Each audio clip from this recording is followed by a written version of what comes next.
Cumprimentamos a todos com a paz de nosso Senhor e Salvador Jesus Cristo. Estamos iniciando mais um programa EBD na TV.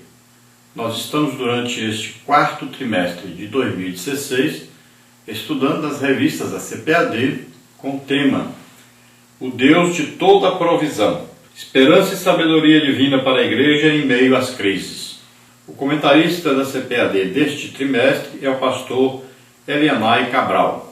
Hoje estaremos estudando a lição de número 6 com o título Deus, o nosso provedor. Nós temos aí como texto áureo Gênesis capítulo 26, versículo 2, que diz: E apareceu-lhe o Senhor e disse: Não desça ao Egito, habita na terra que eu te disser.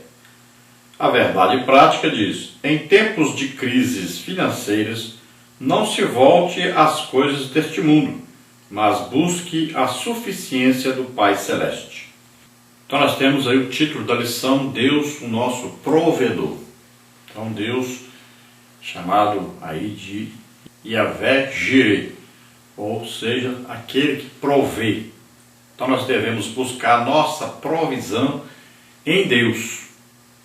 Nós aprendemos na lição passada sempre a consultar a Deus e agora vamos aprender a confiar mais, então, em Deus, tendo em Deus sempre a nossa provisão, a nossa esperança, né?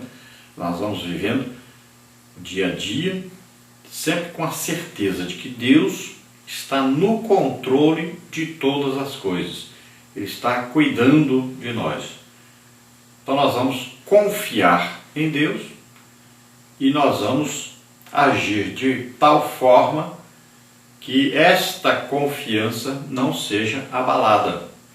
Então nós vamos aprender com Isaac que nos momentos difíceis Deus está ali presente e abençoando. Onde quer que nós estejamos. Não quer dizer que Deus vai nos abençoar quando nós estivermos apenas aí na igreja, ou então em nossa casa, mas em toda parte. Veja bem que nós vamos ver aí que na hora que Isaac está fora então da terra de Canaã, Deus o está abençoando ali, Deus está cuidando da sua família ali. Deus não o abandonou porque ele estava fora da sua terra. Então Deus também não o abandonou, não o deixou passar por necessidades e nem ser atacado, nem morto. Deus estava ali o protegendo. Agora veja então que Deus, mesmo quando a gente erra, às vezes, o caminho, né, sai fora um pouco daquele plano que Ele tem para a gente, mesmo assim Ele está ali com a gente. Ele está cuidando, Ele está sustentando. E nós vamos ver aqui o grande exemplo de Isaac. Isaac aqui demonstra ser um homem manso, foi provocado, né, várias vezes, mas se manteve tranquilo, acabou saindo da terra, porque depois de abrir 3 poços, de reabrir na verdade, poços que o seu pai tinha aberto antes e foram entupidos, ele se sente agora acuado, perseguido, então ele prefere ir embora, voltar então para Canaã, onde ali Deus o abençoa novamente. Então Isaac era um homem que é chamado abridor de poços. Ele reabriu os poços que seu pai abriu, achou água em todos. Os filisteus o perseguiram, exigiram os poços, e Isaac então volta para a sua terra, e lá novamente ele vai abrir outro poço, e novamente encontra água ali. Então em 4 poços aí que ele abre, todos 4 conseguem achar água. Então é a bênção de Deus na vida de Isaac.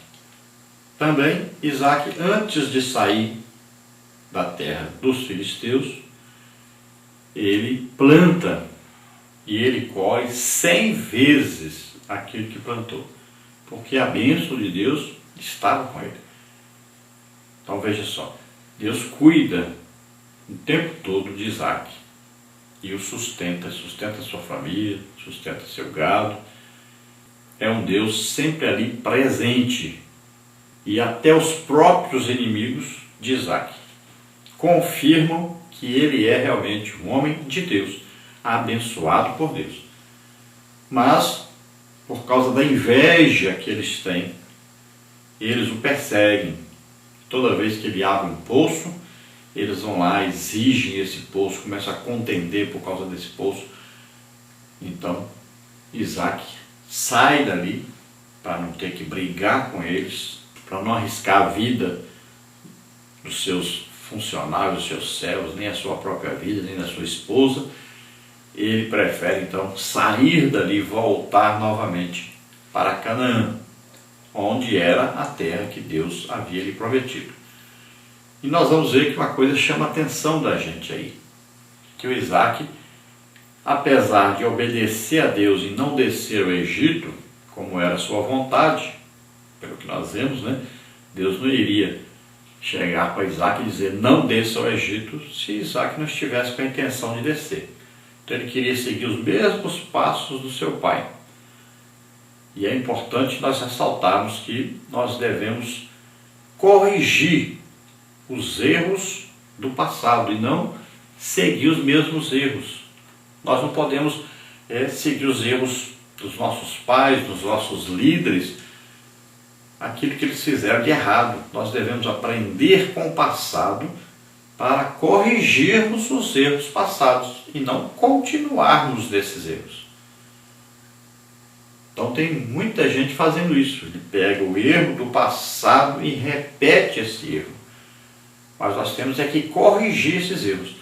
Então o Isaac começa bem, obedecendo a Deus, ele não desce ao Egito, mas ele copia um erro do seu pai, que é o erro de sair da terra e ir para Gerar, que é a Filístia. Veja só, esses povos aí muito provavelmente são descendentes lá da ilha de Creta, que saíram da ilha de Creta e vieram para a costa de Canaã. Então hoje ali chama-se faixa de Gaza. Olha só, esse povo deu muito problema para Israel, sempre deu e continua dando. Então esse lugar aí não era o lugar para Isaac, mas Isaac foi até lá seguindo os passos do seu próprio pai. E ele vai então ao líder ali, que é chamado Abimeleque, mas não era o mesmo Abimeleque do tempo do seu pai. Aí é porque Abimeleque é um título honorífico, assim como na Espanha chama-se Doge, né? Na Rússia chamava-se lá Cisar, lá em Egito chama-se o que? Faraó, em Roma é o que? César. Então é um título, assim ali Abimeleque era um título. Então ele vai para lá, assim como seu pai foi. Seu pai havia feito o quê? Mentido, tanto no Egito como ali em Gerar, dizendo que sua esposa era sua irmã.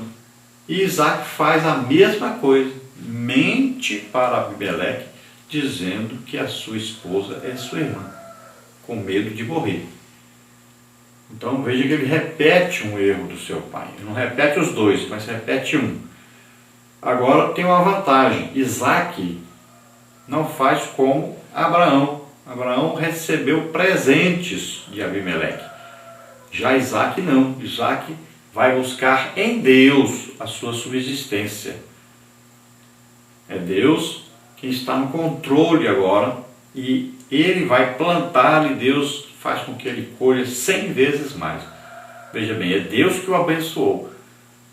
Então ele não dependeu da riqueza do Egito e nem da riqueza dos filisteus, ali de Abimeleque, né, em Gerar. Quem realmente prosperou Isaac aí foi Deus. Lá no caso de Abraão, não. Né, que na época era Abraão ainda. Então ele recebeu presentes de Faraó, recebeu presentes de Abimeleque, recebeu a ajuda deles. Por isso é que ele saiu com prata, com ouro, com muito gado. Já Isaac não. Isaac, quem o sustenta, quem o mantém é Deus. Então nós vamos ver aí, principalmente falando sobre esta época aí de Isaac, que é o filho de Abraão, mas veja bem, ele é o filho da promessa. Ele é o filho do milagre. Veja bem, esse é o filho legítimo com a esposa de Abraão, Sara. Então, esse é o filho que Abraão teve com 100 anos e sua esposa tinha 90 anos. Era impossível esse filho nascer. É um filho de um milagre. Esse é o filho da promessa. Esse é o herdeiro que Deus havia prometido. Não é Ismael, é Isaac. E a Bíblia diz, em Isaac é que será a sua descendência. Está escrito aí na palavra de Deus em Hebreus. Então veja só, Isaac é o riso, a alegria, a felicidade de Abraão. Agora ele é Abraão, pai de multidões, porque em Isaac é que foi chamado então a descendência de Abraão, e é de Isaac que vai vir então a família dos judeus, que é dessa família que vem Jesus Cristo. Então veja só, Abraão, Isaac, Jacó, então é daí que vem Jesus Cristo, daí que vai nascer o Salvador. E olha que é uma família dos milagres. Veja só, Abraão se casa com Sara, que é estéril. Então era Abrão e Sarai. Depois, Isaac, o filho de Abrão, que se tornou Abraão, se casa com Rebeca, que era estéril.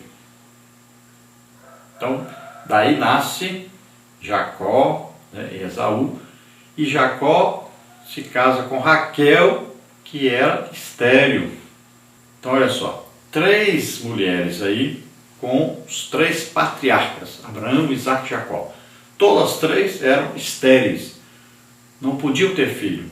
E todas as 3 têm filhos sobrenaturalmente. Precisa de uma ação de Deus para que elas pudessem ter filhos. Olha aí, precisava de um milagre. Isso está fazendo o quê? Isso está indicando para nós que para nascer o descendente, como diz em Gálatas 3, né, descendente que é Cristo, era preciso um milagre. E houve esse grande milagre. Qual milagre? Foi o quê? Nascer um filho de uma mulher virgem. Olha aí. Então, é uma geração de milagres. É uma geração de sobrenatural. É uma geração realmente dada por Deus. Então, Jesus vai nascer de uma mulher virgem. Olha aí, é maior o milagre ainda do que o Isaac ter nascido de uma mulher de 90 anos. Jesus nasce de uma mulher virgem, que não teve ato sexual com um homem. Jesus é concebido pelo Espírito Santo no útero virgem de Maria. Olha só, então uma família aí de milagre. E quando Deus chama Abraão, que na verdade ainda era Abrão, o que ele tinha em vista? O descendente de Abraão que iria nascer no futuro, que é Cristo, é Jesus Cristo, que veio para nos salvar, que é o grande milagre previsto por Deus, que é o ápice, né, do seu plano de salvação, plano de redenção. Jesus nasce, morre por nós na cruz, e agora vem outro milagre grandioso. Deus ressuscita então Jesus. Olha aí. Sempre existe aí o quê? Milagre, poder de Deus em ação. Então agora Jesus ressuscita, está à direita do Pai, onde intercede por nós. Todo aquele que aceita Jesus como Senhor e Salvador, acontece o quê? Um milagre na vida dele. O milagre do novo nascimento. Então ele morre para o passado, para a semente do pecado. E ele tem agora uma vida nova.